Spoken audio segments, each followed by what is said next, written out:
தேவையில்லை சார். அது ஒரு இராணுவத்தில் உயிர் இழந்தவனுக்கு 2 லட்சமோ சாதம் குடிச்சு அவங்க குடிச்ச காசை போட்டு மக்களை இது இருக்கிறதுக்கு தேவையில்லை சார். அண்ட் முன்னாடியே பார்த்தீங்கன்னா இந்த வில்லேஜில் இப்படி ஒரு ப்ராப்ளம் இருக்குன்னு தெரிஞ்சப்போ போலீஸ் கான்ஸ்டபிள்ஸ்லாம் வச்சுருந்துருக்காங்க. But still people they manage to get out of the site. ஆனால் இந்த மாதிரி கேசஸ் திருப்பி இப்படியுமே ரிட்டர்ன் ஆகிட்டு தான் இருக்குது.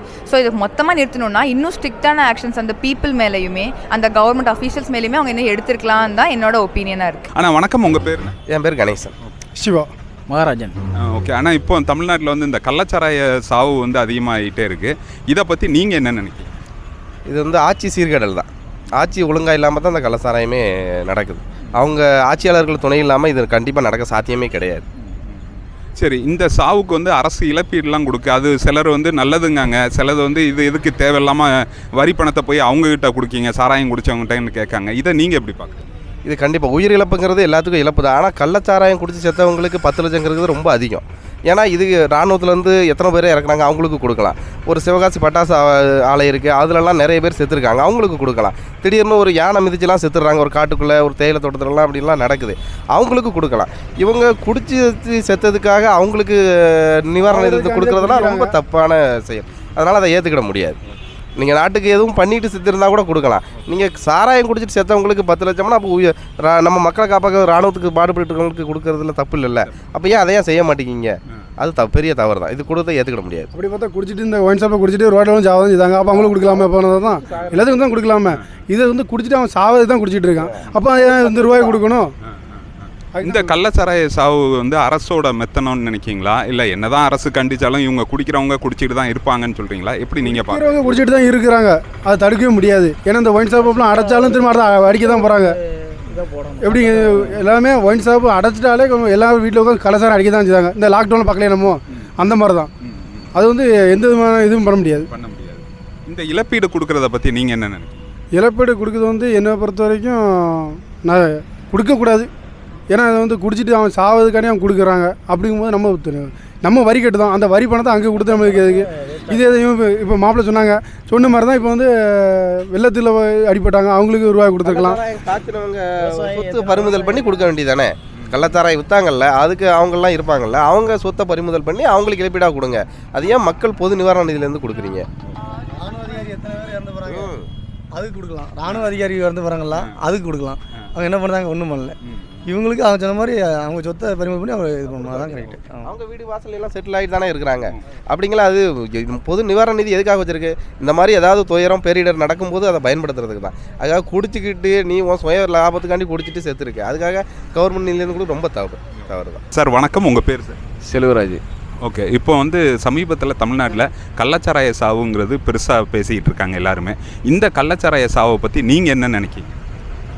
நான் என்னத்தை நினைக்க, கள்ளச்சாராயம் அது இருக்க போய் தானே குடிக்க மக்கள் போகிறாங்க. அது இல்லைன்னா யாரும் போகிறது இல்லை. அதனால் சரி, இப்போ இந்த கள்ளச்சாராயம் வந்து இப்போ இந்த சாவு நடந்ததே அரசோட மெத்தனை போக்குங்காங்க. அரசு கண்டிக்கலை, அதை தடுத்துருக்கணுங்கிற மாதிரிலாம் சொல்கிறாங்க. அதை நீங்கள் எப்படின்னு பார்க்குறீங்க?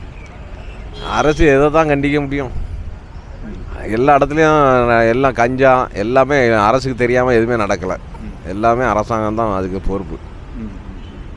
சரி, இந்த இழப்பீடு கொடுத்துருக்காங்கல்ல, ஒவ்வொருத்தருக்கும் தலா 10 லட்ச ரூபாங்கிற மாதிரி கொடுத்துருக்காங்க. இது வந்து கொடுத்தது சரின்னு பார்க்குறீங்களா, இல்லை தவறு, இது எது கொடுக்கணுன்னு ஒரு சிலர் சொல்கிறாங்க, அதை நீங்கள் ஏற்றுக்கிறீங்க? குடித்தது பூரா அன்னையோட காட்சிகள், அதனால் அது கொடுத்தே ஆகணும். ஏன்னா வழியிலமாக தான் அந்த சாராயத்தை தேடி போகிறான். அது குடிச்சிட்டு நல்லா இருக்கலாம், சந்தோஷமாக இருக்கும்னு நினச்சி குடிக்கான். ஆனால் அவன் இறந்து போயிட்டான்னா அப்போ யார் பொறுப்பு? அரசு தான். அரசு தானே எல்லாமே, அரசு தாங்க கொடுத்தான் ஆகணும். அண்ணா வணக்கம், உங்கள் பேர்? முருகன். ஓகே. இப்போ தமிழகத்தில் நடந்த இந்த கள்ளச்சாராய மரணத்தை பற்றி நீங்கள் என்ன நினைக்கிறீங்க? தப்பான வழி தான் இது. ஒயின் ஷாப் அடைக்கணும். மக்கள் பாவம், 72 உயிர் போயிட்டு. இந்த இறப்புக்கு வந்து கவர்மெண்ட் வந்து இழப்பீடு கொடுத்துருக்கு 10 லட்சம்ன்ட்டு. இந்த இழப்பீடு வந்து சிலர் வந்து தேவையில்லை, இதை கொடுக்கக்கூடாதுங்காங்க. நீங்கள் அதை எப்படி பார்க்குறீங்க? தேவையில்லை சார். அது ஒரு இராணுவத்தில் உயிர் இழந்தவனுக்கு 2 லட்சமோ சாதம் குடிச்சு அவங்க குடிச்ச காசை போட்டு மக்களை இது இருக்கிறதுக்கு தேவையில்லை சார். ஒரு வெடிகுண்டு வச்சவங்க அவங்களுக்கு 1 லட்ச ரூபா, இவங்களுக்கு 10 லட்ச ரூபா. இது ஏன்னா அவங்க என்ன செஞ்சுருக்கணும், அந்த சாராய விற்றவனை விற்று அவங்க அந்த காசு கொடுத்ததா ஓகே, அது கவர்மெண்ட் நடக்குது. இப்போ நாங்கள் ஒரு ஆக்சிடெண்ட்டாக இன்சூரன்ஸ் பண்ணால் எங்கள் சொத்தை சப்ஜெக்ட் பண்ணுதாங்க. அப்போ அது மட்டும் ஒரு நியாயம், இது ஒரு நியாயமா? அப்போ முட்டா போய் கவர்மெண்ட்டு தானே நடக்கு. இது வந்து இந்த மரணத்தை வந்து தவிர்த்திருக்கலாம் கவர்மெண்ட்டோட மெத்தன போக்குன்ட்டுலாம் சொல்கிறாங்க. நீங்கள் அதை எப்படி பார்க்க? மெத்தனை போக்கு தான். ஏன்னா ஏற்கனவே ஒரு போலீஸ்காரர் சொல்லும் போது 2 மாதம் முன்னாடி சஸ்பெண்ட் வெளியே போயிருக்காரு, வாரண்ட் ரிட்டையர் போயிருக்காரு. அப்போ அவர் சொல்லுது இது கேட்க மாட்டேன்றாங்க. அவர் முதலே சொல்லியிருக்காரு.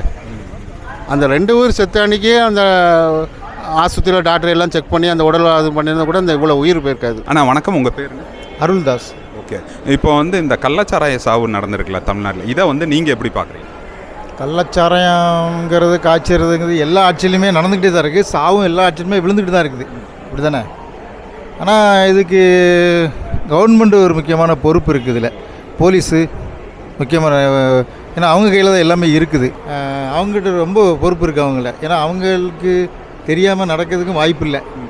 கண்டிப்பாக அவங்களுக்கு தெரியாமல் எந்த விஷயங்களும் நடக்கிறது கிடையாது. அரசாங்கம் கொஞ்சம் இதில் ஸ்ட்ரிக்ட் பண்ணி போலீஸையும் நடவடிக்கை எடுக்க வைக்கணும். இப்போ இந்த இழப்பீடு 10 லட்ச ரூபா கொடுத்துருக்காங்கல்ல, அதை நீங்கள் எப்படி பார்க்குறீங்க? அது வந்து சிலவங்க வந்து கொடுக்க வேண்டாங்காங்க, தேவையில்லைங்காங்க. நீங்கள் எப்படி பார்க்குறீங்க? இழப்பீடு அரசாங்கம் வேனுக்குன்னு இதை செய்கிறதில்ல. சாராயம் காய்ச்சி அரசாங்கம் தெரியாமல் நடக்குது, போலீஸுகளுக்கு தெரிஞ்சிருக்கும். ஆனால் இழப்பீடுங்கிறது கொடுத்தன ஆகணும். ஏன்னா அவங்களுக்கு அரசாங்கம் அதை தான் செய்ய முடியும்.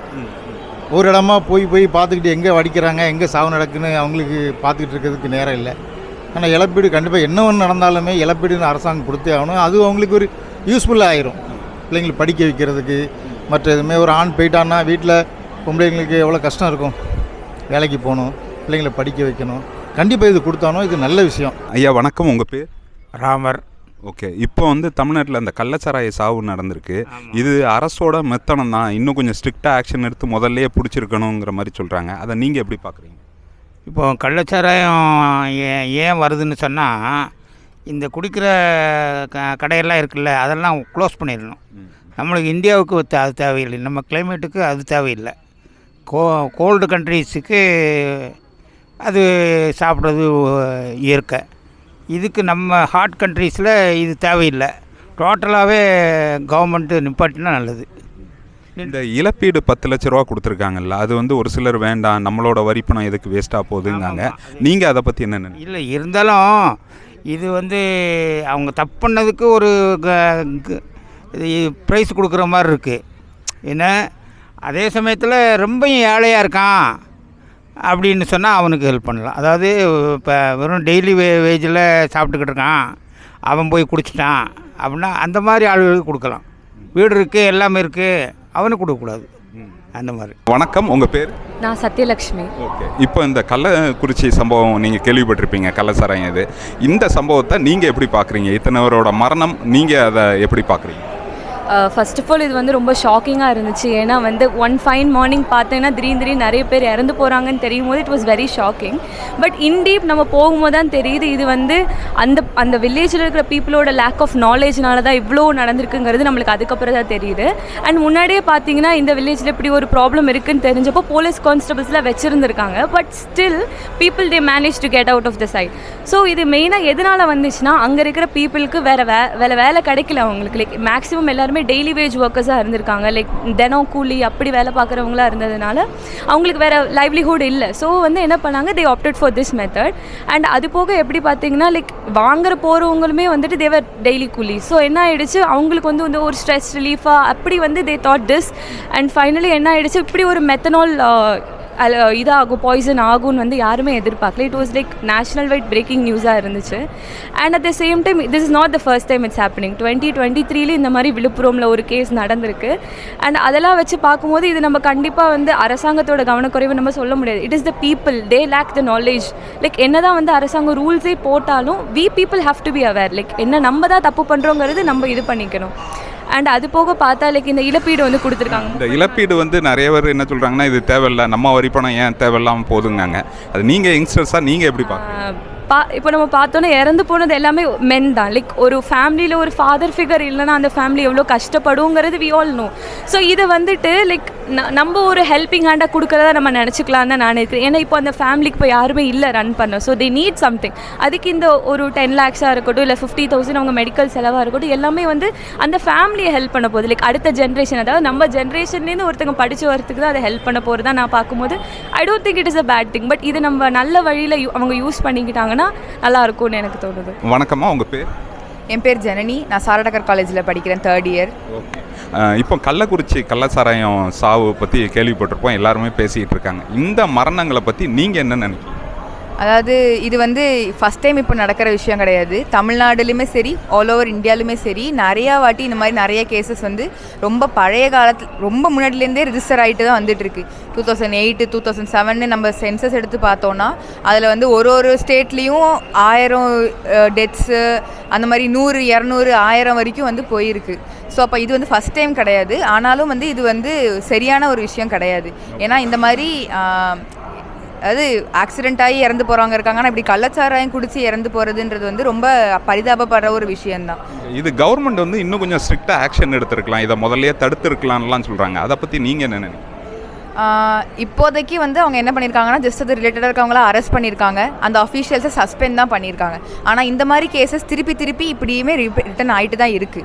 ஸோ இது மொத்தமாக நிறுத்தணும்னா இன்னும் ஸ்ட்ரிக்டான ஆக்ஷன்ஸ் அந்த பீப்புள் மேலேயுமே அந்த கவர்மெண்ட் அஃபீஷியல்ஸ் மேலேயுமே அவங்க இன்னும் எடுத்துருக்கலாம் தான் என்னோட ஒப்பீனியனாக இருக்குது. அது போக இந்த இழப்பீடு 10 லட்ச ரூபா தலா 10 லட்சம்னு கொடுத்துருக்காங்க.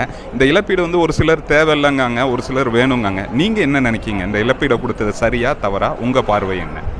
என்னை பொறுத்த வரைக்கும் அது என்னால் பர்சனலாக வந்து அவங்க ஃபேமிலிக்கு என்னால் ஹெல்ப் பண்ண முடியும் அப்படின்ற மாதிரி ஒரு இதில் தான் நான் எடுக்கிறேன். ஏன்னா இப்போ என்னால் அவங்க போய்ட்டு ஒருத்தவங்கள்ட்ட கொடுக்க முடியாது. ஆனால் என்னோட வரி பணம் மூலிமா அவங்களோட ஃபேமிலிக்கு அட்லீஸ்ட் அவங்க ஃபேமிலி இனிமேட்டாச்சும் கொஞ்சம் நல்லாயிருக்கும். ஏன்னா அவங்க வீட்டிலேருந்து ஒருத்தர் தான் இறந்து போயிருக்காரு. அவர் இருந்திருந்தாருன்னா இன்னும் இந்த மாதிரி எதாவது பண்ணிட்டு தான் இருந்திருப்பார்.